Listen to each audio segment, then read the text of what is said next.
enjoy it. I was going to say, and I probably will be now, that as we know, the human brain is about the most complex part of us. And I've heard it said that when you start, as moment you're born, you start talking, and it doesn't stop until you make a speech, and then you just messed it all up. And I think that's what I'm going to do today, but I will try to keep my brain in gear. I'm hoping to keep the presentation to about 45 minutes, and that might be that I might have to rush along a little bit, so please bear with me and we'll see how it goes. Now, I'm going to tell you something about my Jewish ancestors. They had the surname Nunes de Lara. There's quite a lot of Laras in London, but it's the Nunes de Lara were my branch. They were often just known as Laras, which is why I've given my book the name Jews in Georgian Society, the Laras of London. Tony and I named our daughter Lara, but it wasn't until she was 40 when I published my book, and it's then that she fully understood why and how she got such a lovely name. So I thought to start with, it might help if I gave you an idea of what we're going to run through, what to expect.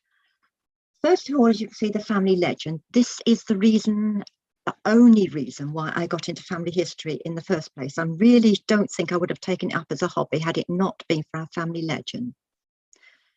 Dressing up for a special occasion. Well, there's a special section in the book which deals with this, and I will talk you through that, and you'll see the relevance when we come to it. Now, the research was what led me to the very, very important find, my one and only eureka moment, the moment when I found out the real name of my ancestor, the fact that I had Jewish ancestors, and allowed me to go back even further. So that was an amazing thing, and I'm going to take you through some of the research that I've actually conducted over time.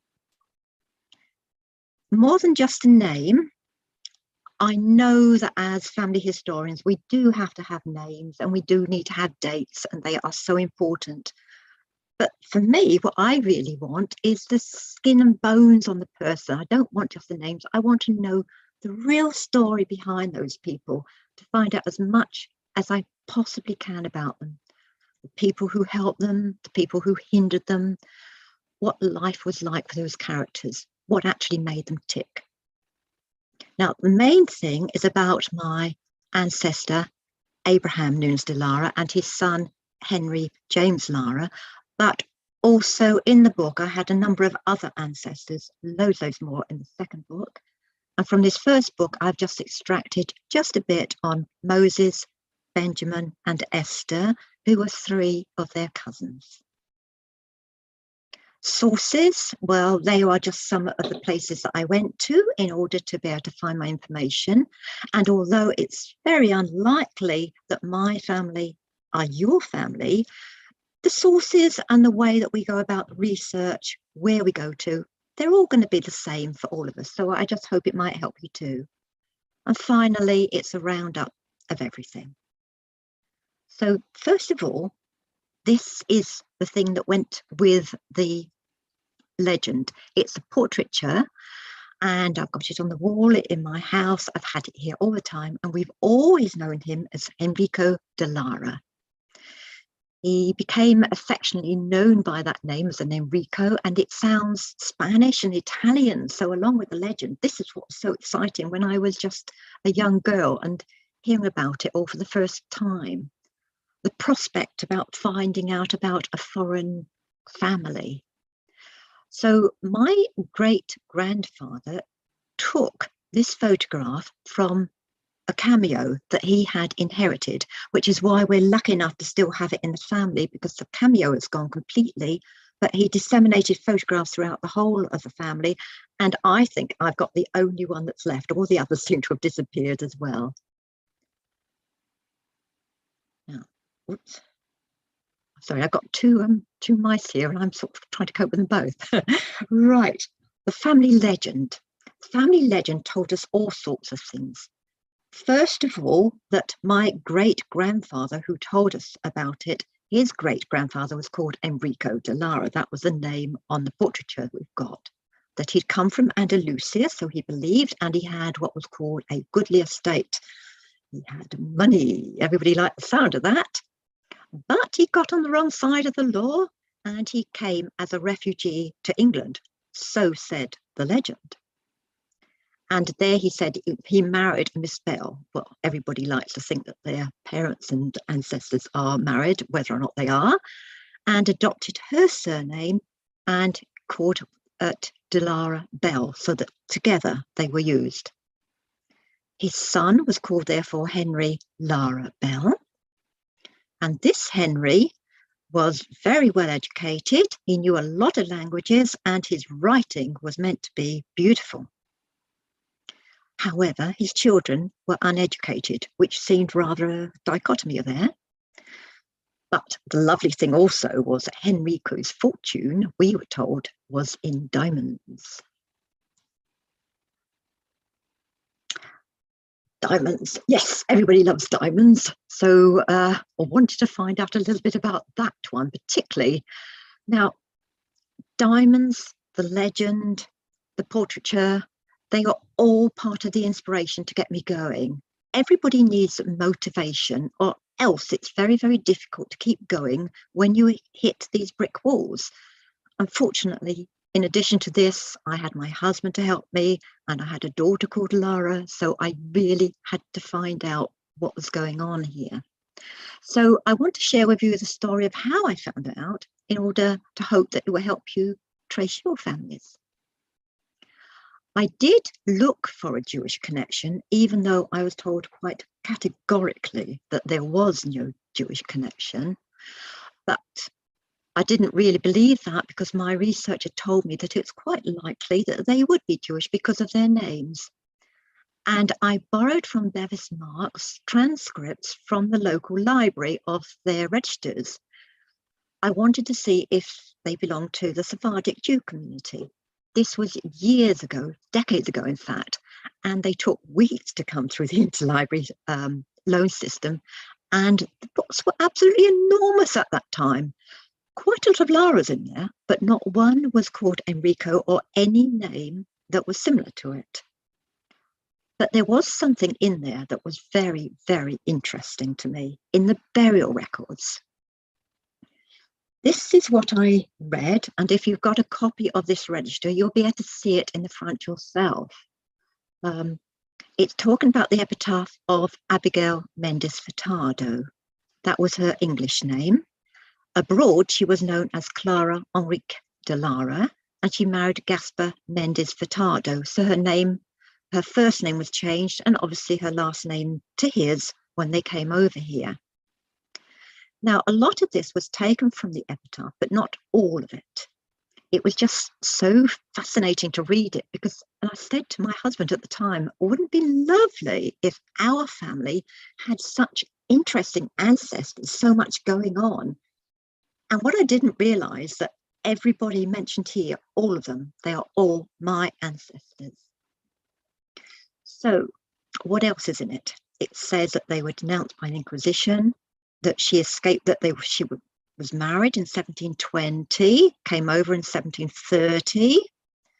She was buried in a grave reserved by her nephew. So quite a lot of the information here was added subsequent to the epitaph. It wasn't there. It was added by a Jewish historian who, in good faith, had found out this information. He just happened to have got it all wrong, that was all. It wasn't 720 when she was married. She'd already had some children by then. 1730, I quite understand why he picked upon that date, but it was ignoring a lot of information that was out there. And also, Aaron Nunes de Lara was not one of her nephews. I knew from almost the beginning that there was a lot of problems here. And although I do believe implicitly what's written in books, that's normally after I've checked it out for myself. And the problem with checking this was I had to go to Portugal to check out most of it.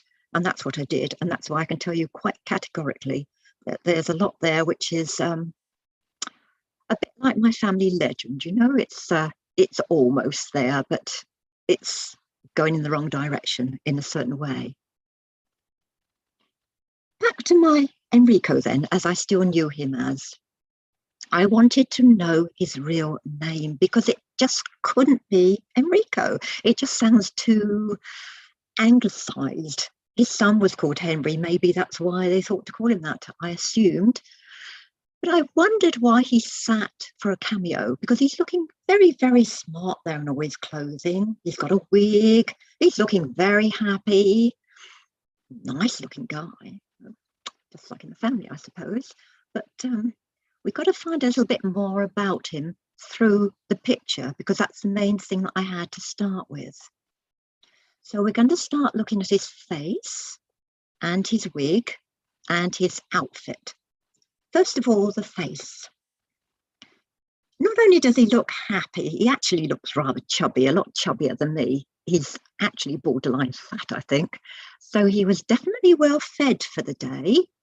And I would say he had a taste for sweet cakes. And I can certainly go with that assertion, because it wasn't long after I found his identity and found his father's name that I discovered his father was a pastry cook. And his mother and his brother took on the business afterwards. So he would have helped in the business, and he would have helped himself to some of those lovely rich cakes. Right, so that's the face. Next, we're going to have a look at the wig, or rather, two wigs. Two people on the left, my Enrico, and on the right, I'm sure you recognise him, Wolfgang Amadeus Mozart. No relation, I hasten to say, but we do happen to have both the pictures in our house, because my husband is very much a music buff. And so there they are, hanging on the wall in different rooms. And I was trying everywhere to find people with wigs similar to Abraham's, which is quite an unusual type of wig. And I couldn't find them in any of the houses I went to where they got cameos of people wearing wigs, until all of a sudden I thought, hey, and put the other photo in and put them side by side, and hey presto, most definitely the same wig with the same peak and the two sort of side bits there as well. So it tells us a little bit more about the date. Now, I do know that Mozart was born in early 1756, and this image was taken round about 1780. So that helps tie it down. Round about 1780 then for my Enrico also. Now, the outfit. We go to the Victoria and Albert Museum regularly. I certainly did as a child, almost every week when we went to London. But on this occasion, I started out with the Antiques Roadshow, which was held in Bristol. And I took along my picture of Enrico there and said, can you please help me identify it? This was after about 2 hours in the queue, but it was a really lovely day. They didn't know anything about it, but they did suggest that I got in touch with the Victoria and Albert Museum, the V&A, which I did. I wrote to them, obviously, because in those days, no computers at all, not just for me, but for anybody. And they were extremely good. They reckoned that the outfit came from about 1780s. Ties up nicely with the wig, I thought. And they also commented, that for him to have had an outfit like that and an etching, then we were talking about quite a lot of money, and he must have been reasonably wealthy to afford that. So now I want to go on to the next picture, which was taken at a Shambhala festival, and the extrovert one in the middle is my daughter Lara. Now, I know she's an extrovert, but she doesn't usually wear this sort of outfit. It takes a special occasion, even for her to do something like this. And that made me think, well, maybe Enrico was also wearing his outfit for a special occasion, because why else would he have one? I'd found out, actually, not long after, that he was a jeweler. So he'd have working men's clothes during the day, and he wouldn't even probably be mixing with the sort of company to have that outfit in the evening. So he had to have had a fancy dress of some sort of description. So let's now look at another form of fancy dress. George III. He's here because this is his coronation picture. And George III and the person who preceded him, who was his grandfather, George II, were on the throne almost all the time that my Laras were in London. So therefore, he's very relevant, and he steps in anyway in another way later on. This wasn't his usual gear either. It was for his coronation. That was his special occasion. So that really actually cemented for me, again, I've got to find out why Enrico got his outfit. Yes, it took a lot of hard work to find out, because we're looking at the Georgian era, especially for me at this time, the late 1700s, and that's a very challenging time to research. It's before the censuses, it's before national registration. So we have to use all our wits to find answers to our problems. So I had to go to a totally different source to find answers to his identity. Where did I know where to look? Well, the same way that you would find out looking, through his sons. When we're doing family history, we can only do it accurately and know it's right if we go back generation by generation, step by step. I had to find out everything I could about his son, who I knew was Henry James Bell, sometimes known as Henry Lara Bell, in order to get to his son. Otherwise, I was stuck. Now, Henry James Bell, also known by his other name, was the son of this so-called Enrico de Lara. I knew that already.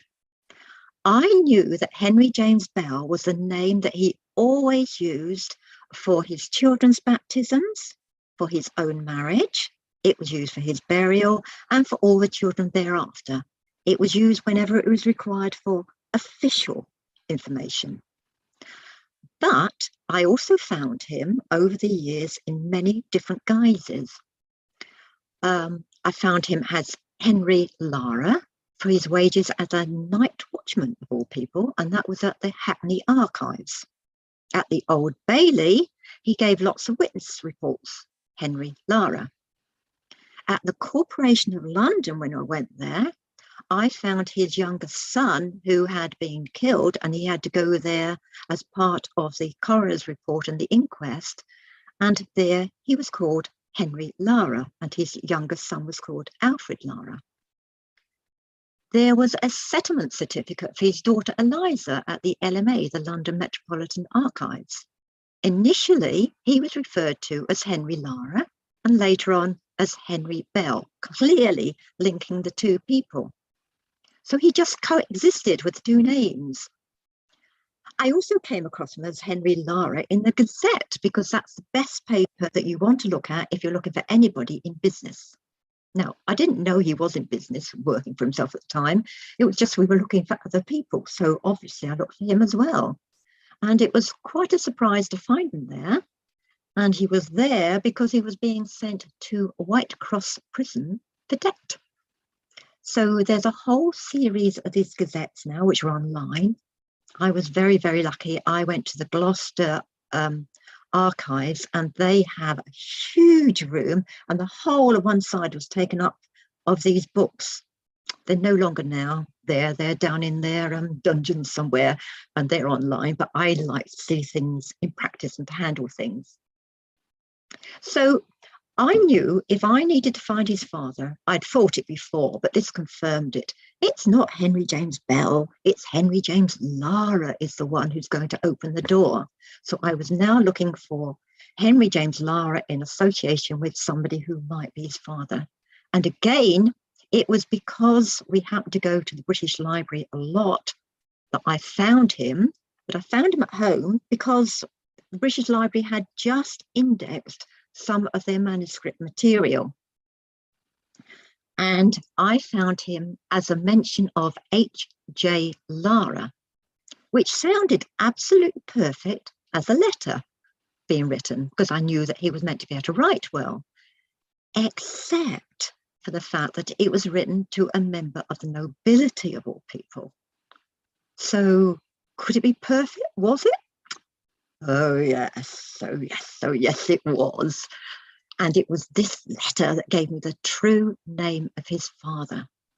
There was so much detail in that letter, it stretched to 3 pages, and it confirmed all the information I already knew about Henry James Lara, as well as telling me something about his own father.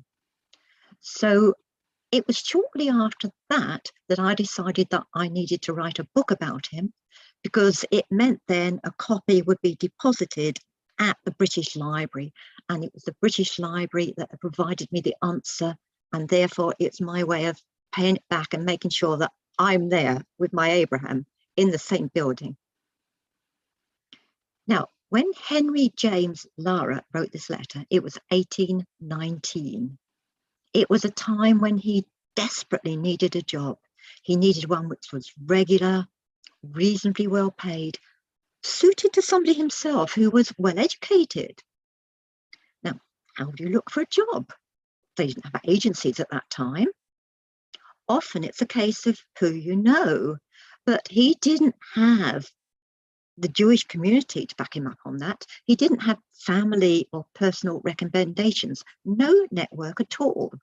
So he decided that he would write himself a job application letter, as we all do now. So in the end, it really was good luck that I found him. Luck that I looked in the British Library in their indexes and found that there was a letter that I might be able to look at. Extreme luck that the letter was kept, because letters normally aren't kept.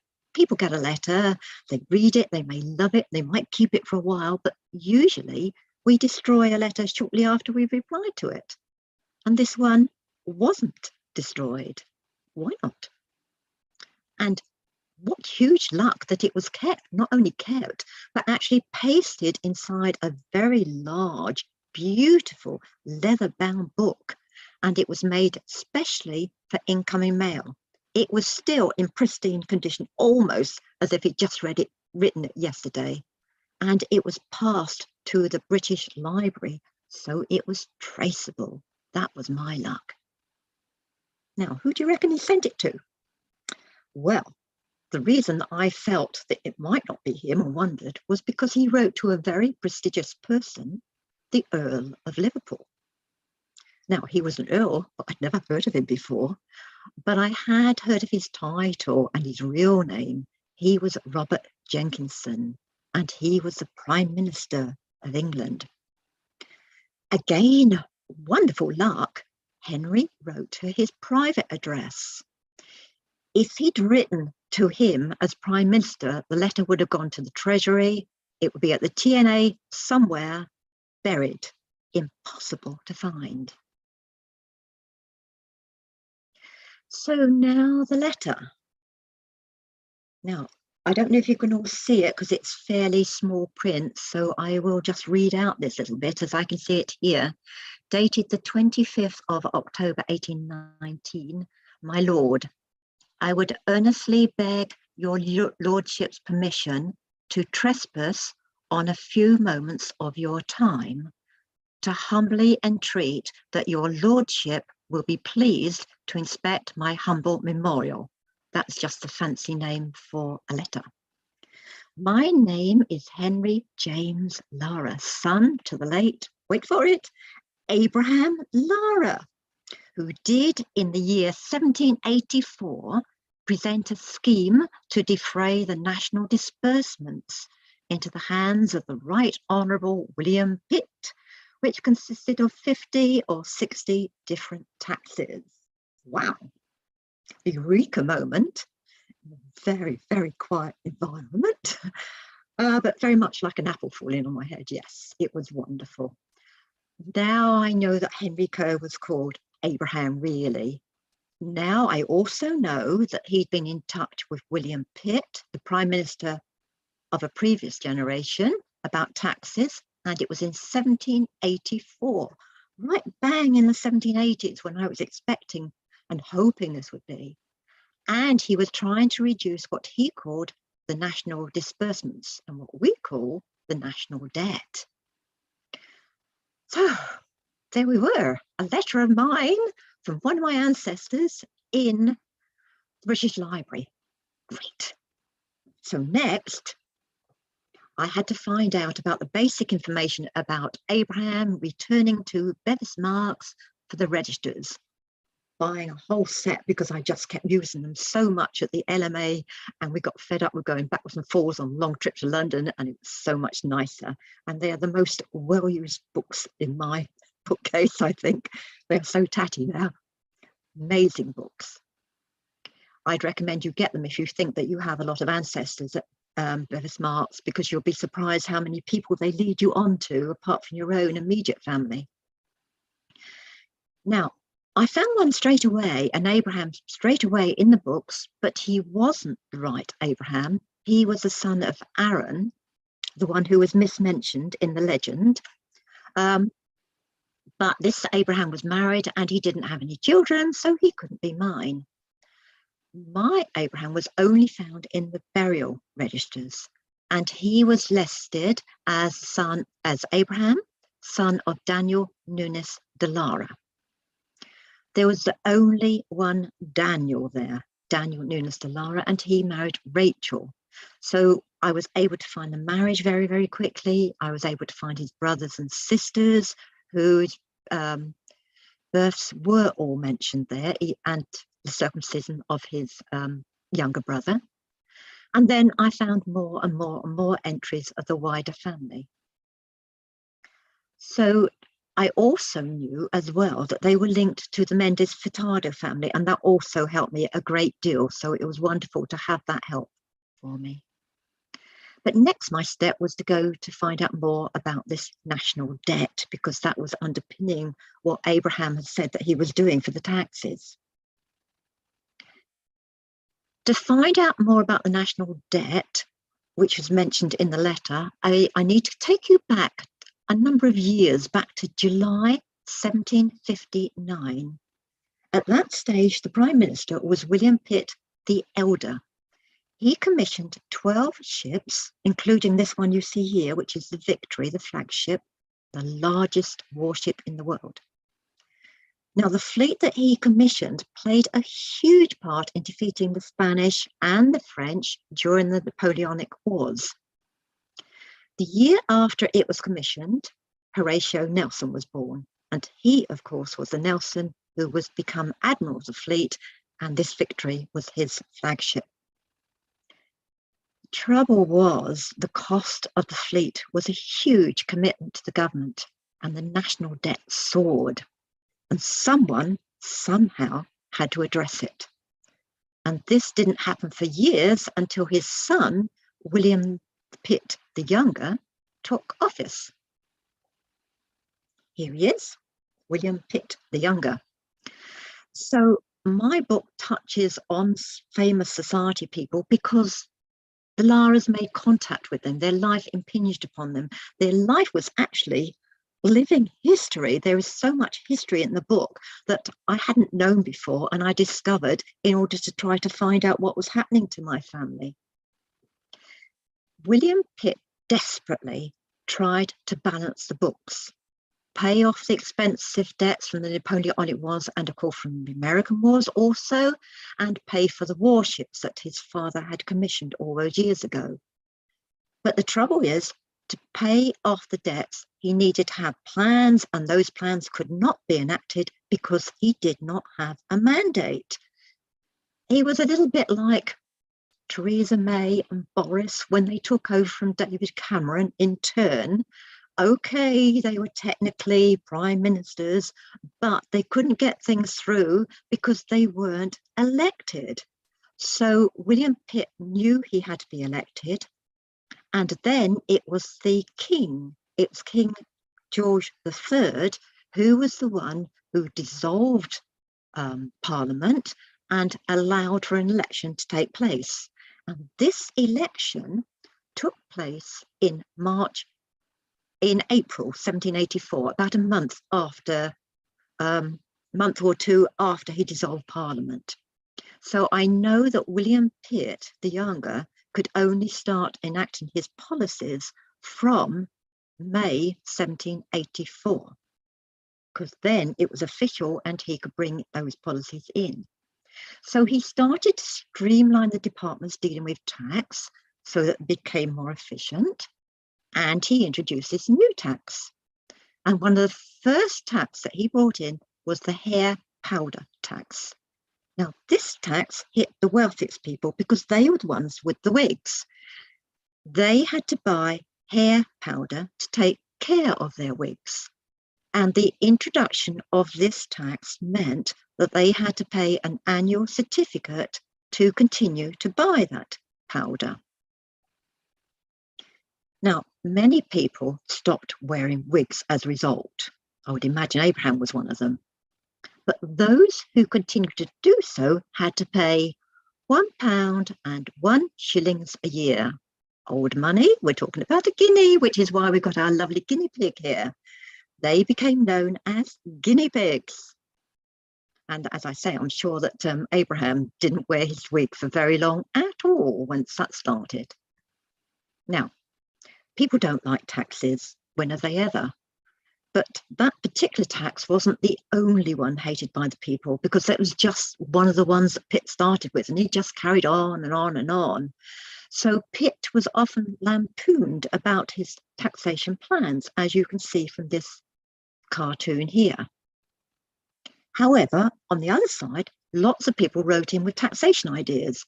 I know because I went to the Treasury to 1784 and a little bit later, and I just saw all these letters coming in. Lots of letters from local people to me as well. Now, I did say that Henry James Lara wrote in his 1819 letter that his father had presented documents about the new taxation scheme, and that was presented to the Prime Minister's private secretary, who was called Dr. Prettyman, in 1784. And he called it a scheme to defray the national disbursements. So it was very important to find out, had Abraham written a letter to Pitt?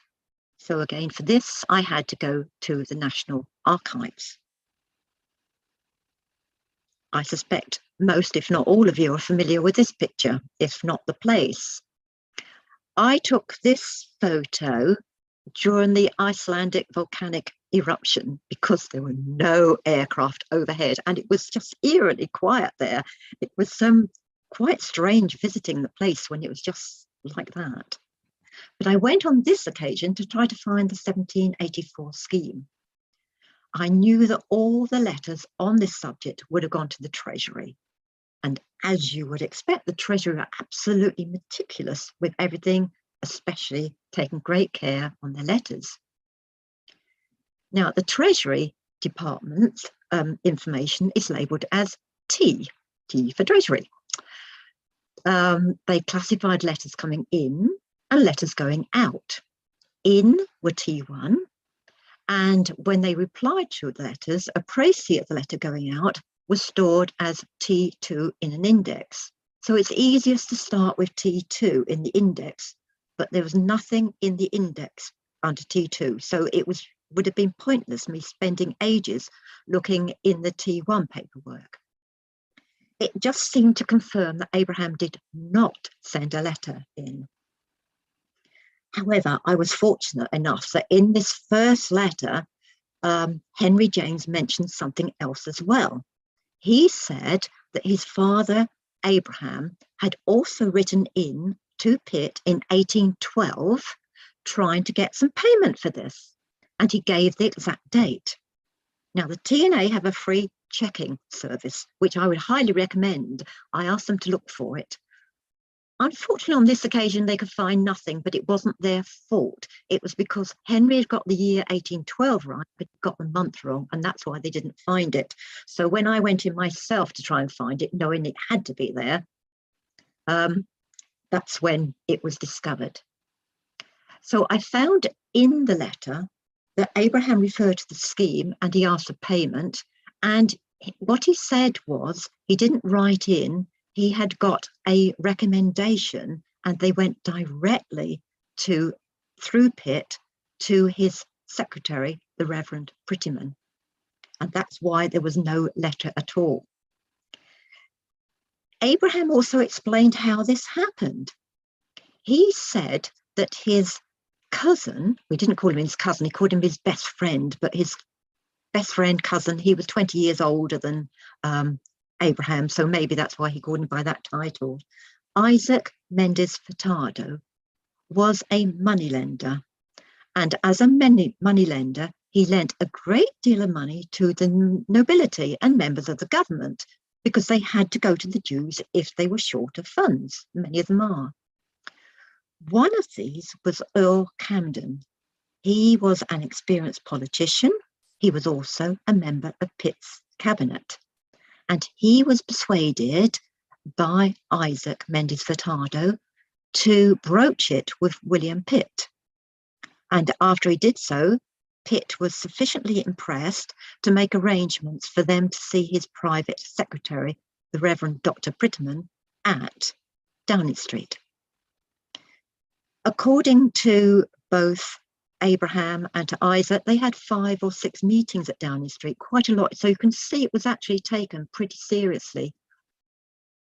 The address was number 5, simply because after they went to number 5, the houses were renumbered. But at the time, it was number 5 they went to, not number 10. They were told by Pitt's secretary eventually that the plan was approved, that nobody before had presented such a plan, and given all insurance that all good attention would be paid to him, whatever that is meant to mean. Now, Abraham, as I said, was a jeweler, so he couldn't go to meet Pitt's representative in his normal clothes, not even his evening clothes. He would have to buy a gentleman's outfit and perhaps a wig to go with it. So I believe this is when he had the cameo produced too, because it all fits. Pitt came to power in May 1784. The scheme was presented in 1784 by direct introduction, not by response to a letter. And the wig and the outfit are known to be dated mid-1780s. So I think I'm happy with my conclusion that this solves the question of the wig, the outfit, special outfit, and the absence of a Treasury letter of introduction. What about the diamonds? Well, I haven't really forgotten about them. I never have forgotten about them. But the newspapers helped me with this one. There's quite a lot in the newspapers. It's just a question of wading through and trying to understand that you're going to get a lot of garbage in, but okay, you might eventually get what you want. A short article mentioned Abraham's name led me to look for a civil court case at the National Archives. So this was the sequence that I generally found. You search the newspapers. If you find an article, you follow it up. There were a few court cases that I would not have known about because they were civil ones unless I'd first found them in a newspaper. Now, civil suit cases are very, very difficult to find. You do need to have the basic information from the newspaper or somewhere else to know where you're going to search, or else you're not going to find it. This is the paperwork. It was buried in the middle of this. This paperwork was stored off-site, so it had to take a few days to arrive. It was quite difficult to identify the reference, and I worked with the archivist there, and she wasn't at all certain that we got the right one, so said, well, order 3 or 4 of these references, just in case you get the wrong one, so that something's going to be right and you won't have to come back and revisit us, because every time we went to the National Archives, we have to stay over. So fortunately, we got the right one. It's a huge roll. It actually is bigger than it looks here. The tables are very big up in that room, and this took up the whole of the width of one of their large tables. It had suffered from mold, insect damage, mildew, all sorts of wear. It's now kept in the salt mines of Cheshire, and that is humidity controlled, and that's why it takes 3 days for it to come when you have to order things. And you normally have to order this sort of thing whilst you're in the TNA. You can't even get the references properly offline at the moment. So you can see it is a multi-stage process. I did find some detail there, not very much, but enough to give me more detail than the newspapers had given me. These papers told me that Abraham was a jeweler, and they also mentioned the diamonds as well, so that's where he would have got his diamonds from. He must have been doing quite well for himself, because he was approached by an agent to lend money to a university student called William Byrd. To find this one, I had to look up Byrd, not Lara. You always have to look for the defendant rather than the protagonist in order to be able to find these papers. And once you've got over that hurdle, that will help you a long way. I appreciate that Abraham himself might have dabbled in money lending, but it really wasn't his speciality. He didn't have the training to deal with it. He didn't know about the legal side of it, and that's probably why he landed in the trouble he did. He wasn't paid back. He was defrauded of the money, defrauded of the diamonds. It took him several years to catch up with Mr. Byrd. And when he finally did, he immediately had him put into Marshalsea debtors prison so that he wouldn't abscond until the case came to be heard. And it's quite easy to get people put into prison. You just have to pay a shilling, whatever it is, and in they go. This happened to one of the other people in my second book, Moses, Aaron, who was put in there by his wife. Fancy a wife sending you to prison, but she most certainly did. But very helpful for me, because then he wrote a letter, and that letter also gave me a lot of information, so I don't really mind, but he probably did. Now, unfortunately, going back to Abraham, the case went against him. He lost a great deal of money, as well as his initial money and diamonds, and never recovered his wealth after that. Right, that's Abraham. Now we're going to have a quick look at three other cousins: Moses, Benjamin, and Esther, just three of the people who are in his book. And we're going to start off with Moses, because you may have heard of him, because Moses and his wife Sarah were two of the largest benefactors to Bevis Marks. They didn't have children, they did have a fortune, and the vast majority of that was passed on to the London synagogue. And what I'm going to do now is tell you one of the stories about Moses. Not the one where people threatened to kill him. This one is about the Admiral Gardner, name of the ship. One night in early 1809, when he and his wife Sarah were living in Margate, there was a terrible storm.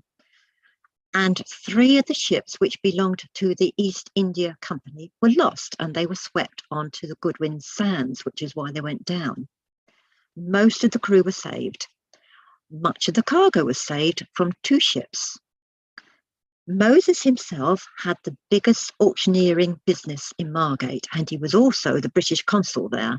So therefore, he was the person who was responsible for ensuring the cargo wasn't completely looted, and would have done remarkably well out of auctioning a lot of the spoils. Now, I found out most of this initially from newspaper reports, and then I carried on. I went to London again, to the British Library, because they are the people who house the East India documentation, and it's wonderful, that sort of thing there.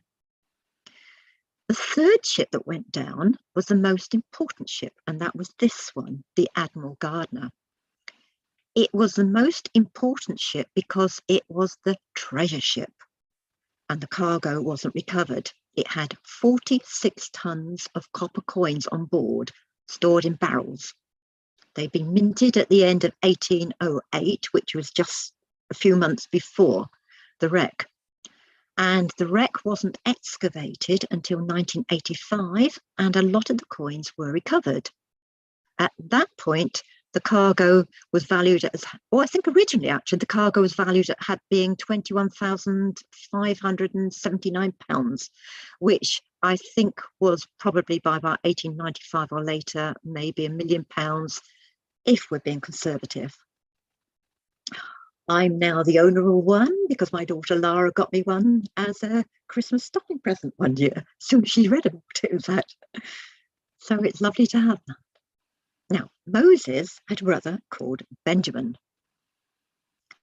Benjamin was quite different from Moses. He had two very different lives. The first 20 or so years was in London with the rest of the family. There he served an apprenticeship, worked as a surgeon, some of the time in Bevis Marks at their hospital and other hospitals. He had a business associated with medical products. He was going on the straight and narrow. Then his father died and things changed. His second life happened shortly after that because he went to Portsmouth and he served as a ship's surgeon in the Navy. He often went abroad, but nowhere particularly exciting. But the only reason he did this was because he could no longer work in London, because he was effectively thrown out of the city. Everyone, apart from his own family, disowned him. Why did they do that? Well, he was a very naughty boy. He conducted a major fraud within the stock exchange that you can see here. He wasn't a stock merchant himself. His brother, Moses, was, but he would have seen the place and been aware of it and comfortable with being there, but he was not a merchant. The fraud was actually quite blatant. It was all to do with lottery tickets. You see, just as they're popular today, so too lotteries were popular in Georgian times. That's if you could afford it. Most people couldn't. Sometimes people joined together and bought a portion of a ticket. Actually, I heard a factoid on Steve Wright show just a year ago that the first lottery was in 1567. So it looks like it's been going for a couple of hundred years, even before then. So yes, lottery tickets have been a good way for people to gamble and to try to get their money easily. But Benjamin, he was caught out. Now, I don't know if he really thought he'd get away with it. He must have done, or else he would have ventured into it. But he actually nearly did get away with it. But he was caught, and he spent a lot of time in Newgate prison whilst the trial was going on. And he was so lucky not to remain there forever, or, well, to perhaps be hanged or sent to the colonies. That would usually be the fact. There are very extensive trial documents. They're all at the TNA and they work for it bit by bit, including a breakdown of the conversations. A lot of it is in the book. But in the end, the judge had to let him off. He didn't have a legal basis to convict him. Having said that, that didn't stop him from giving his own personal opinion. What he said was, he must be driven from the society of all honest men and could never expect to have any commerce with society or be trusted again. Well, it hit the newspapers. I've got a list in front of me of about 8 to 10 newspapers of different towns and cities throughout England where they all reported the news. The nearest one to me was Gloucester, there's Oxford, Bath, Winchester, all over the place. So how did he get away with it? Well, it was a technicality, very, very lucky. The prosecution team was big, and 2 of those team were 2 of the very best young barristers of the day, and they're here in front of you now, Thomas Erskine and Garraway. Now, Erskine was already famous. He was the barrister, actually, that Abraham employed to try to get his diamonds back. And he didn't win that one either. But he did manage to do very well for himself, because eventually he was appointed the Lord Chancellor, as you can see from his insignia that he's got there. Garrow is also remembered as a pioneering young barrister. He tried to bring more justice, shall we say, to the justice system. I came across him, first of all, in the series Garrow's Law. It was on several years ago, so lots of you won't remember it or may well have missed it, but I thought it was particularly good. And it was based on cases that were tried at the Old Bailey. Now, Benjamin's case, a big one, was meant to be tried at the Old Bailey. He was actually there. The court was there. The court was crammed full of people baying for his blood. But for complicated reasons, it was transferred. And it doesn't even feature in the list of trials, which you can easily see on Old Bailey online. So he was very lucky. In the end, it didn't go there. He wouldn't have been very successful, I don't think, had he been tried at the Old Bailey. So he had to leave London because his business folded. Nobody wanted him. Nobody could help him. He could not earn a living. And he ended up at Portsmouth. He would have known a bit about Portsmouth, I think, because his uncle Isaac had come via Portsmouth from Gibraltar. So he could have told him a bit about the place anyway. He became a ship's surgeon, for which he was quite suited. And like all ship's surgeons, he had to complete ship's logs about his patients. This is just a little bit on part of the front cover of one of his logbooks. Very few of the 19th century logbooks survive, but some of his have, and they are very well completed. Again, good handwriting, shows good education. They're all to be found at the TNA in the Admiralty section, which is the ADM. At least to start with, I found them all there, and after a while they all disappeared. And when I went to inquire why they were, I found out that they were deciding that they were going to look at them more carefully and either digitize them or get the information out to the general public. So I had to wait for them to come back in after they and the press had finished with them. If you look down the middle there, you can see it says B. Lara, MD, surgeon. He's written that in himself, B. Lara, MD. And he's also described as an MD, a qualified doctor, within the Navy lists and the service records. So this was quite a feat, because in England, Jews weren't allowed to go to university, and you have to go to university if you're going to qualify. So he couldn't be a surgeon, could he? Well, this was Benjamin, just a small hurdle for him. He obviously hadn't lost his magic touch, because he really did become a qualified doctor, and it's believed that he was probably the first Jew to achieve this as well. Incidentally, I also went to the Wellcome collection on Euston Road, which is very, very near the British Library, and it's a wonderful place if you want to know anything about medicine. And he'd written a lovely letter about punishments in the Navy, which was being investigated at the time. They didn't really know who it was who'd written the letter, but I could see who it was, because it was, well, because of everything it's done, it was just so obvious. Right, that's Benjamin. Now we're looking at the next one, Esther. We've got to go abroad for this one. In fact, I was abroad. I was on holiday in Huelva, which is in the top left-hand side of your screen, which is in Seville, which is in Spain. And before we went abroad on this holiday, some years ago, back in 2011, we decided that, as we knew that Abraham's uncle Isaac and his cousins lived in Gibraltar, it would be wonderful to go and visit them then. And rather than make a separate trip to Gibraltar, which I thought would be expensive, we would just make a diversion from where we are. So we left our stuff in the hotel. We went on a bus via Seville, 8 hours in all, took us down to La Linea, beautiful trip, a lovely journey, and then just walked over the border into Gibraltar, where we met a lovely man, Mr. Mesod Bilio. We'd made an appointment, obviously, to see him before we left, and he's one of the elders of the synagogue there.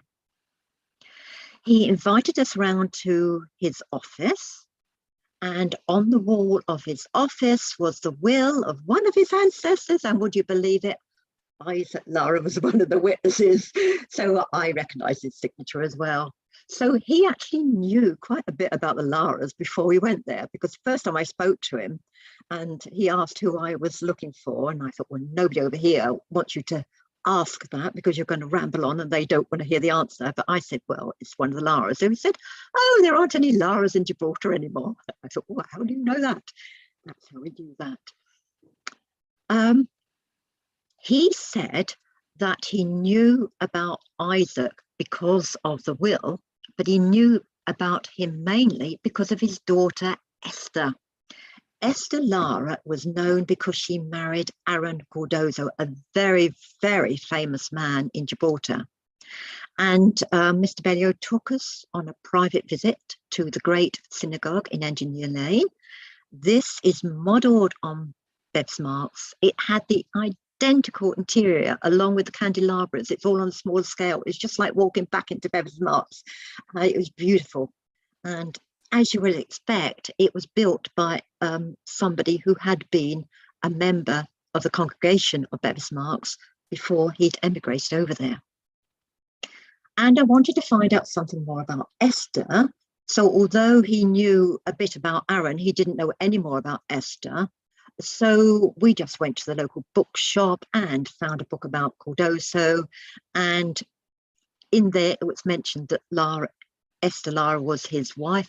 We looked through the newspapers in the Gibraltar archives, which are wonderful. And I found a newspaper article which said when she was buried. And so we wanted to find her in the Jews' burial ground. It's in the Upper Rocks. It's as far away from town as the governor could find a plot to give them centuries ago. And so here she is. Whoops.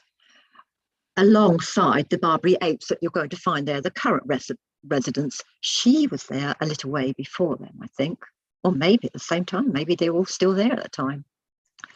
Lots and lots of graves in this Jewish cemetery. It was very badly overgrown. It was being prepared and ordered. We met the person there who was clearing the site, a wonderful man, Catholic man as it happened, but he loved his job and he was just carrying on with it.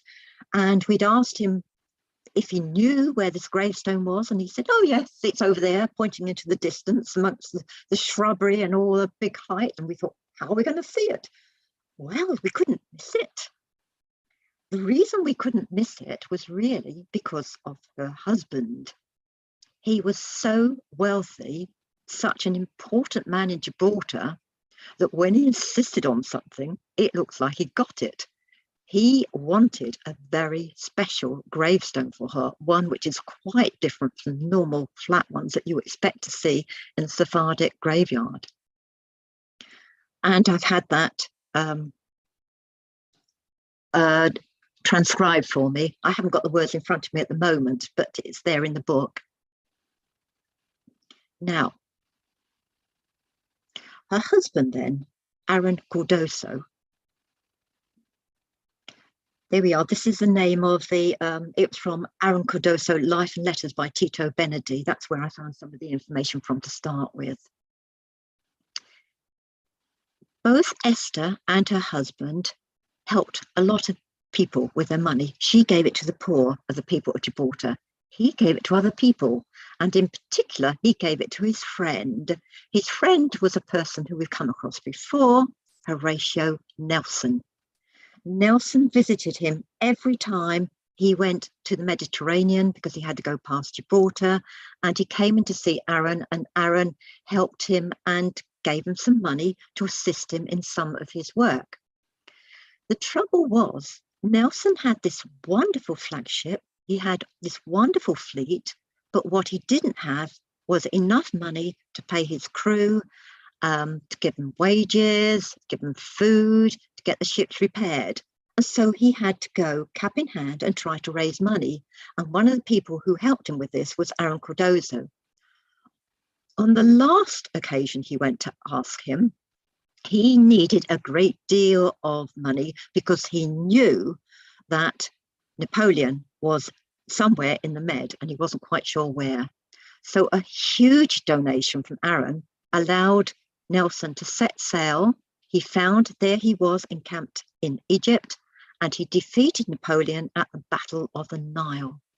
A really, really vital victory, as Napoleon's fleet was virtually destroyed, and only because he destroyed that did it delay the time, and he was able to beat him later on.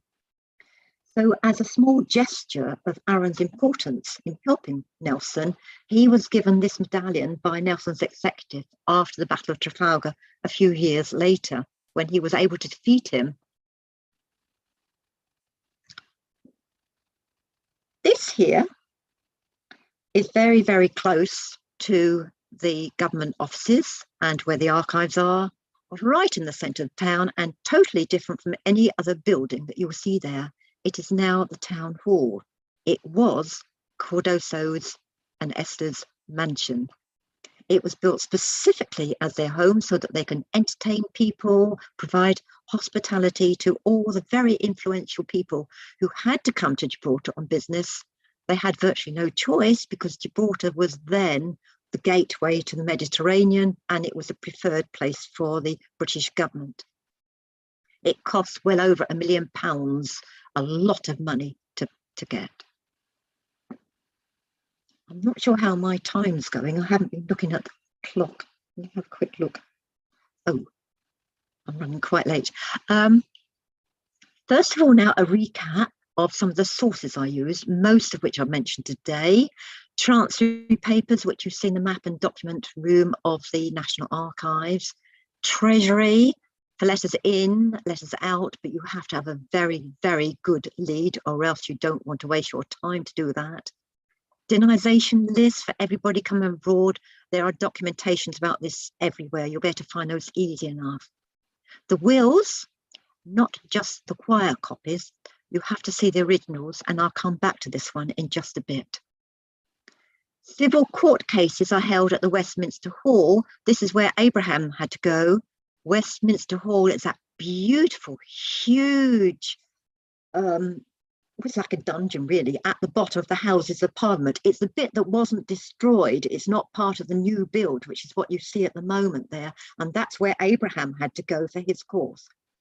Newgate, prisoners, logbooks, navy lists, pension records, lots in the British Library, but most people would go there for the British India Company collection. However, there are lots and lots of Jewish books and manuscripts there, including my two, I have to say. Plus, they're very good at access to old newspapers.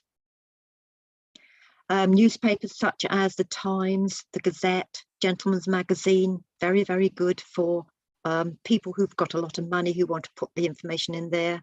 The Annual Register, I really liked that. Very topical information if you want to find things which were going on at the time your ancestors were around. So I think now, if I'm right to my page, yes, not yet then, I want to go back to the wills. I've said at the start how motivating it was for me to have a picture of my ancestor. Many people aren't that lucky. They don't have an image, obviously, because the only reason I got an image is because the photograph was taken of it. And most people in the 1700s, you're thinking of a time predating photographs. But don't give up hope, because there might be another way around it. I've discovered a previously unseen image of Abraham Mendes Furtado, who's a cousin of Abraham, and he was son of Gaspar and Clara. His biography is the first chapter of my second book, and I put his picture in the book and on the spine, just like I did for Abraham on his first book. And I found his picture in the will. Here it is. I know it doesn't look much of a picture, and you have to look at it very, very carefully. I didn't find it in the paperwork attached to the will. Actually, that's a very good source of paperwork, though, because very often there are papers attached, and I found two wonderful sets of papers for two of the cousins who are in my second book, which helped me out enormously. This was not in the paperwork attached to the will, it was in the will itself. The will itself for Abraham went on to about 7 pages, and he was a person who was quite rigorous. Every single page he put his splodge of his signet ring, and he just signed it as well. And just one of those splodges we were looking at and thinking, is that? And enhanced it a bit, and you can see it's a picture of a man. And well, it just has to be him, doesn't it? It looks like it could be him anyway, is what I'm saying. Who else would it be? So maybe other people do use signet rings for all sorts of things. I've seen lots with images on. I've never seen one with a picture like this, but you might be lucky. I was, so why shouldn't you? So, almost there now. Conclusions. We know for certain that his correct name was Abraham, not Enrico. We know to whom he was related. Pretty good idea why he brought his outfit and all the rigmarole that went with it. We know a bit about his life, his very high hopes and despair when it failed to materialize. He had at least 2 big plans. Neither of them worked. He lost a lot of money, lost his diamonds, but he tried. So too did his son, Henry James. Very, very proud of both of them for having a go. And I had to go at writing, which is something I never thought I would ever do, but I just had to do for the first one to correct the misinformation that was out there all about the Laras and, well, more about the Bells because they hadn't linked him onto the Laras at all. I've got a 3rd book in the offing, but goodness knows when that will come about. My publisher is Silverwood Books in England, but also I've got some books myself. If anybody would like a copy, just get in touch. I'm at lara.furtado@yahoo.com.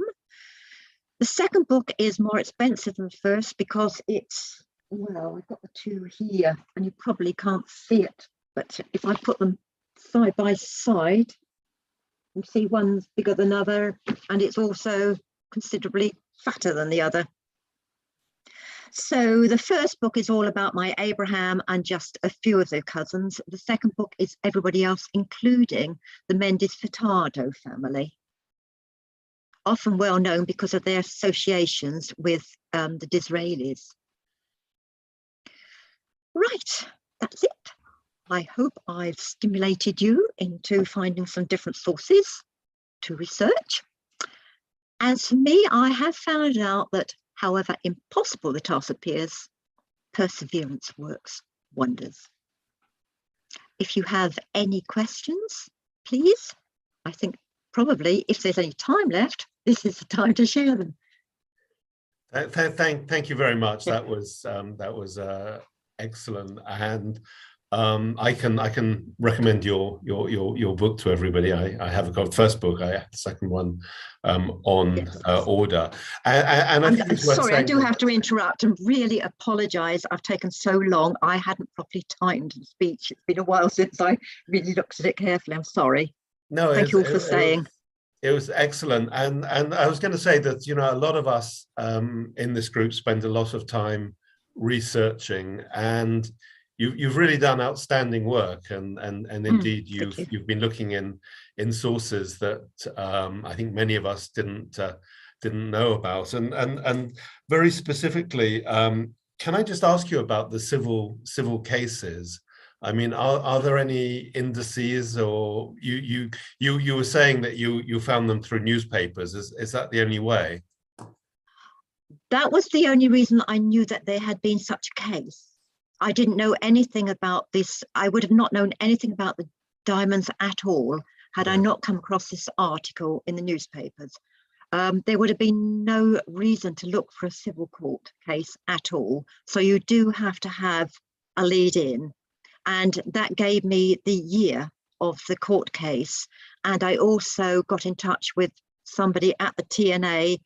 I think she no longer works there, but there are some people there who are incredibly knowledgeable. And if you find the right people there, I have to stress the right people who don't say that, no, it can't be found and give you completely wrong information, they can be amazing. Because these local court, I mean, we're a very litigious community, Yes, so there's probably a lot of material there. I mean, are these sort of local, sort of like Middlesex or City of London courts, or how does it work? Oh no, these are just the London courts that I've seen there. I don't know about the local courts because apart from one of them who moved out to Bristol, all the rest were based in London when they had their lawsuits cases. Yes. Thank you, Ton. There are not so many questions on chat. Someone asked for your email address and you just showed it, lara.furtado@yahoo.com, I believe. Yes. I'll be quite happy to answer any questions. That might be a good way if it's a lengthy question or I have to look something up first. So maybe if someone has a question, raise your hand and put it right here, and maybe something will be asked on Facebook.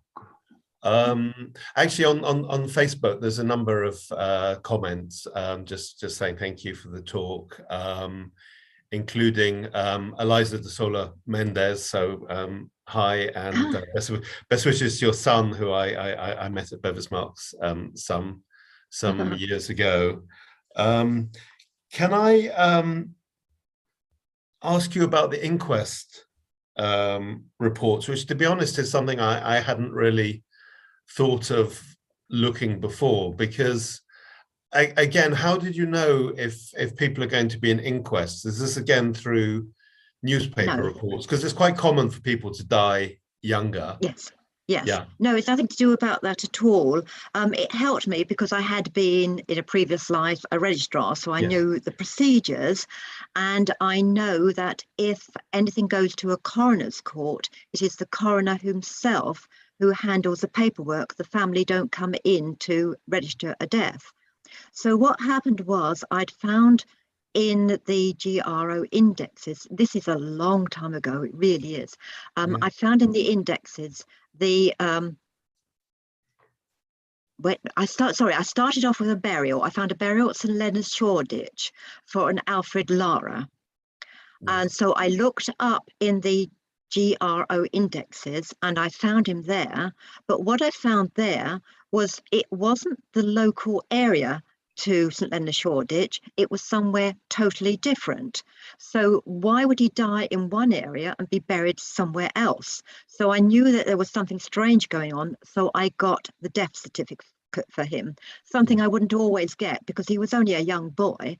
But when I got that, I found that he was killed accidentally by one of his friends, and he died in St Bartholomew's Hospital. So knowing he was there and seeing that it was a coroner, I knew there had to be a coroner's inquest. A lot of these inquests don't survive, but the Corporation of London had them then. I don't know if they've now been passed on somewhere else, but we were going up to the Guildhall Library then anyway, because the Guildhall was where all the information used to be before it passed to the AMA. So it was right on our port of call.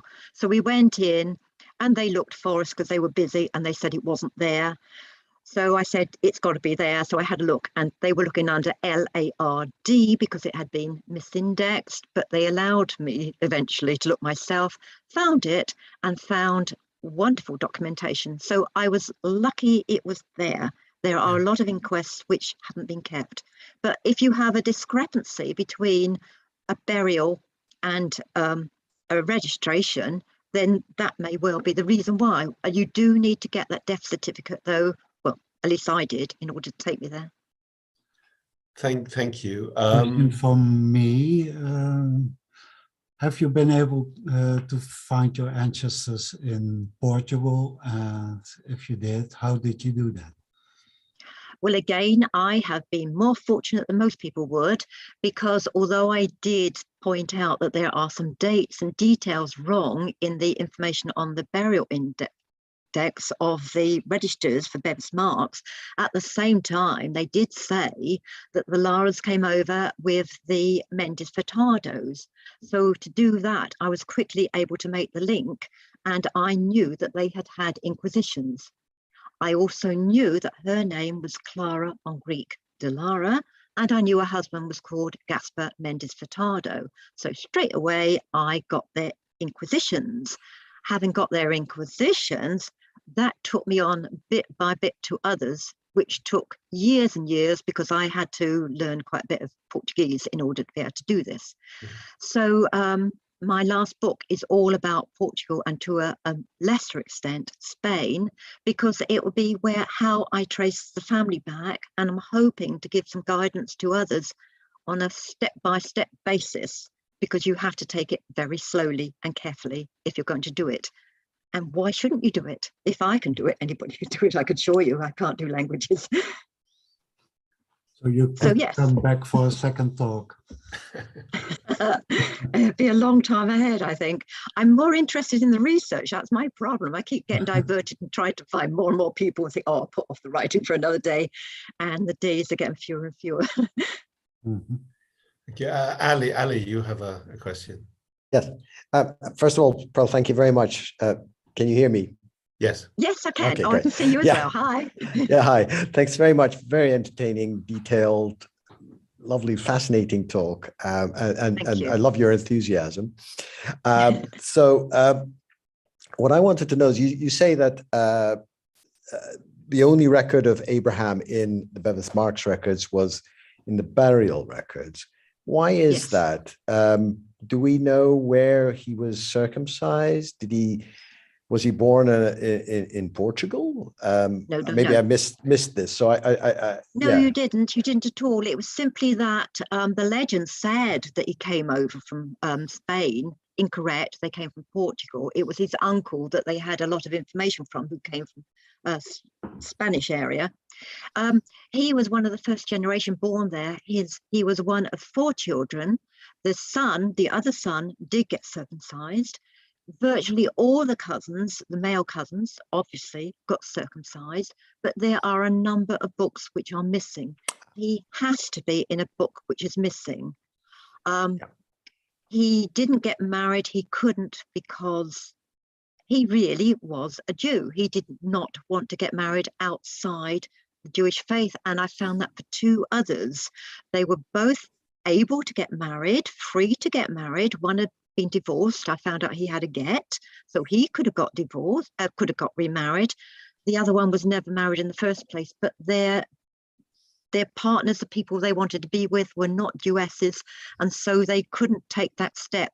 So they had to look after them by making sure that their illegitimate children were well looked after. Abraham couldn't do that. I found 2 records for him. I found him being buried as the son of Daniel Nunes de Lara, and I found one of his own son called Abraham being buried as Abraham, the son of Abraham, the son of Daniel. And that first son, he was lucky to get him buried behind the boards, because obviously he had been baptized in the Church of England, because he couldn't be anything other than that. Yeah. Does that help? Yes, it does. Thank you so much. Oh, Yeah. Thank you. Can I ask a question just from your experience as a registrar? Because obviously a number of our family names are unusual to English ears, or were unusual to English ears, and there's a variety of spellings. I mean, sort of Gomez da Costa is quite a good example. Do you have any sort of suggestions or you know, from your experience as a registrar? Do you just sort of put in every sort of spelling? I mean, is there some sort of secret way to find things that we don't know about?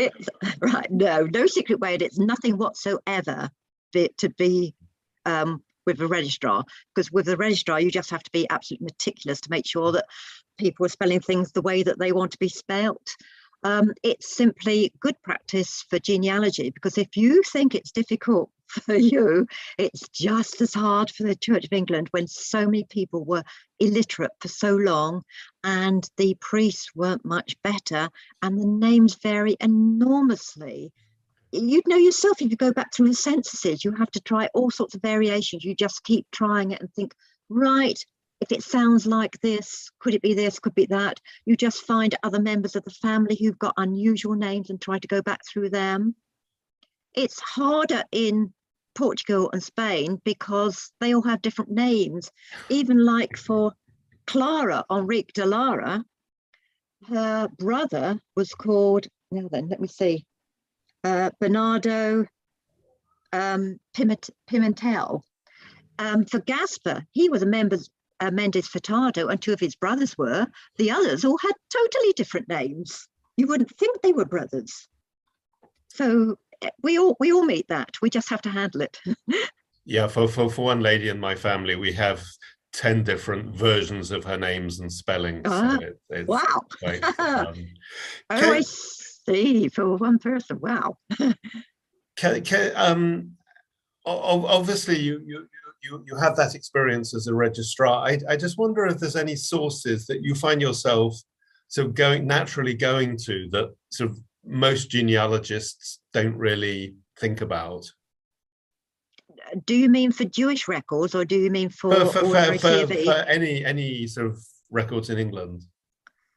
I find that people who say that they are tracing their family trees and they say they've had it confirmed, they've traced it on the internet, and everybody else has traced it on the internet. So they're all confirming each other because they're all going to the same sources, which are these databases, which are wonderful, but they're a start. It's only because I'm so ancient, and I started back in those years when I actually had to go to Somerset House to look at the records. I am so used to looking at old records, and I love looking at old records, that I do it as a priority, because it's amazing what you can find in these records where you only get a synopsis of it in the databases. You thought you got the whole record, you often haven't. So Yes. my recommendation to everybody would be see the originals. Yes. Thank you. Pete's asking whether there wasn't a 90% cull on early inquest records. Do you know about that? I know there was an awful lot went. I didn't know that there was a cull, but I could believe it. Yeah. Yeah. Ton. No more There's always questions. breaks. It's a Yeah. bit like for Bevis Marks. A lot of the records are missing. A lot of my marriages, I know they got married there. There's all sorts of comments to suggest they did, to say they did, but there are gaps where they're missing. Mhm. And I know what the gaps are. Yeah, I mean, there are very often with the Bevis, it's possible to sort of fill them increasingly, I think, through the sort of accounts books and other places. But yeah, I mean, I think actually, in terms of communal records, I think we're very fortunate, certainly compared to Oh, yes. Ashkenazi Jews, that's for sure. Yes. So I think it's time to wrap it up, David. Thanks. Yes. Yes. I think so. Sort of Yeah. half past, but Yes. that's been really enlightening, and thank you. And yeah, Ton. Yes, thank you, Pearl, for a very lively talk. And I do hope that you will get back to us sometime. Oh, thank you very much. Talk And about thank you very much for the inviting Portuguese me. part of the family. Yes. Um, I consider myself part of the Jewish family now in a strange way, even though I don't really know much about the customs and things. But yes, you're all part of my life. And thanks to our viewers on YouTube, and thank you to our patrons who make all of this possible. Yes. And we all hope to see you next week when Julian Land will speak about the Barrow Luzadas. Okay. Right. Thank you. Bye, Bye. everyone. Thank you.